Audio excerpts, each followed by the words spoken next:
I want to grow up to be a victim. Trying is way too hard and unstylish. It's much easier, more vogue, to be a victim. Blame what you cannot control on others or something. Blame what you can't control on other people or other things. That's much easier than fixing the things that you can control. It's not trendy to be manly, masculine, outspoken, proud, patriotic. Even using certain words, colors, gestures, slogans, they've all been made unpopular and unacceptable through the political correctness movement. And by the way, the political correctness movement was the most successful campaign ever by the Democratic Party. They actually told us words in our vocabulary that we couldn't say, and even moved on to make it where we couldn't think it. And then it got even more extreme as it went along. People fell for it, people followed it, fell in line, and then it just kept getting worse. Even the term political correctness is just way too long with big words for something that's simply to tell you what you can't say for the purpose of, don't say these things or use these words because you might hurt someone's feelings. And then things got really more and more oversensitive. And then they came up with this idea, this label, this, I don't know what you could call it, a movement. But another one of these things that some academic, I'm sure, titled white privilege. First time I was slapped with that 10 years ago, I didn't know what it meant, but I knew it was something negative. I knew it was racial. So I looked into it by talking to other people, and yes, I went on the internet and searched. And everywhere I looked, I found that white privilege is actually black advantage. Black disadvantage. Every article and all the information I read about white privilege was describing all the disadvantages of being black, which is something you can't control. You can't control when you're born, who you're born to, how you were born, the color of your skin, your height, the color of your eyes. These things are all selected by God or random, depending on your particular beliefs. But to be certain, it's not in your control. And so by putting the label white privilege on it, it was all intended to exacerbate feelings, racial feelings, by telling black people that the reason that they can't succeed is because of white people. Not because they're black, but because white people have made them black or are treating them black or something. Anyway, it was another one of these things that Jesus went way too far. And of course, like everything else, the people just fell in line like blindfolded sheep and followed straight to the trough and ate everything they were served. What a mess. But the real truth now, even as it was back then, now they're calling it DEI and several other things, which honestly, I'd never heard the DEI term until just last year. And I had to look that up.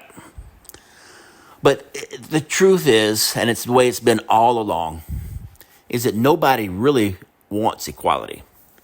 People don't want true equality. Everybody wants to be special. These days, now people are even labeling themselves. When they haven't been given a label, they label themselves. Even sometimes using things that don't apply. People label themselves with, I'm an introvert. I have OCD. I have ADHD. I have anxiety, so on and so forth. I have trauma. I have PTSD. And most of these people that are making these claims are just labeling themselves to make themselves a victim, to give themselves a cushion. If they can't claim that it's because of the color of their skin, they'll find some other reason to give them this wonderful cloak of victimhood, which they feel like protects them from the rough, evil world of real life. We are all individuals. We are all different. We can all be special in our own minds.